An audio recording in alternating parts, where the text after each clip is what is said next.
Hello everyone, welcome back. In this video, I will show you how to view your transaction history in Phantom Wallet.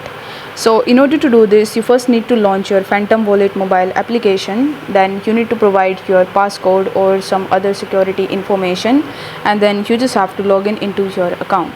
Now once you're successfully logged in, on the home page you are going to see all of the coins and tokens that you have in your Phantom Wallet account. So in order to view the transaction history associated with it, you just have to select that particular coin or token, the transaction history you want to see. So as you can see that currently I have Solana in my account. So if I want to view the transaction history of Solana, then I'll simply tap on the Solana option, and once you are on this page, you just have to scroll down, and in the bottom you are going to see all of the transaction histories relating to the coin that you have selected, which in my case is Solana. So I hope this video was helpful, and if it was, then don't forget to like the video and subscribe to the channel. Thank you so much for watching.